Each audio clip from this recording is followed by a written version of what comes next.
Who owns the Mona Lisa? Don't believe that the Mona Lisa is just a painting. Turns out, one single face can make two nations argue for centuries. And almost everything you've been told about the Mona Lisa is incomplete, maybe even wrong.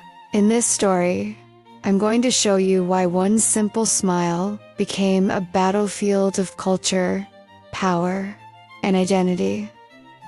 This isn't just about art. It's about pride, history, and who gets to claim the narrative of the past. If you stay with me until the end, you'll never look at the Mona Lisa the same way again. Picture this: a small painting behind bulletproof glass in the Louvre, guarded by alarms, cameras, and thousands of eyes every single day. Yet behind all that protection lies a burning question: who really owns the Mona Lisa? Italy says, "She is our heritage." France replies, "She is our masterpiece." But here's the problem. This is no longer just a dispute about a painting. It's a dispute about identity itself.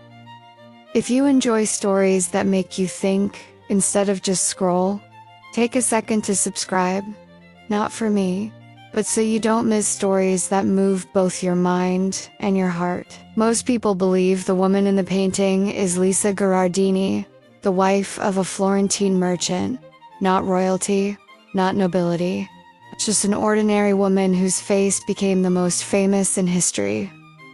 But some scholars even question whether she was truly the model at all. Some say the Mona Lisa might be Leonardo himself in another form, or an idealized vision of Renaissance femininity. What people rarely talk about is this: Leonardo never sold the painting in Italy.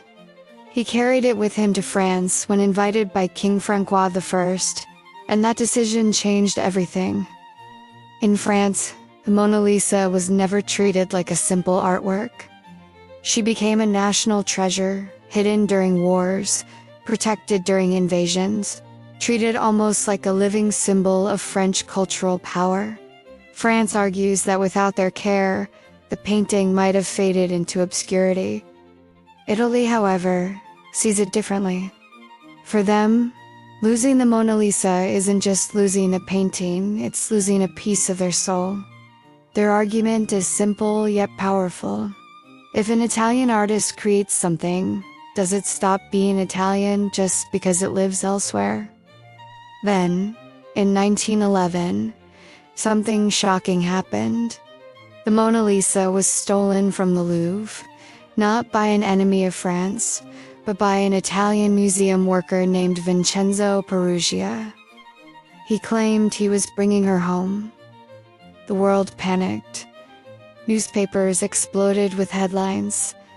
France was humiliated. Yet, here's the cruel irony.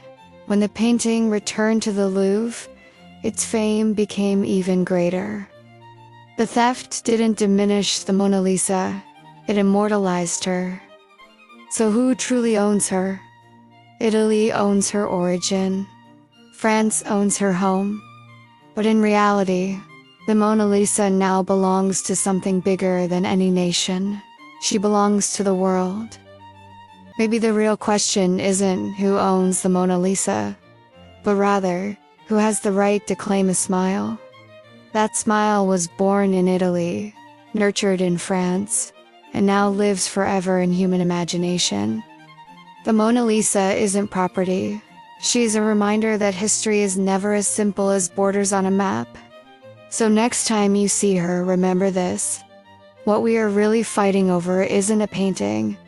It's a story about who we are as human beings.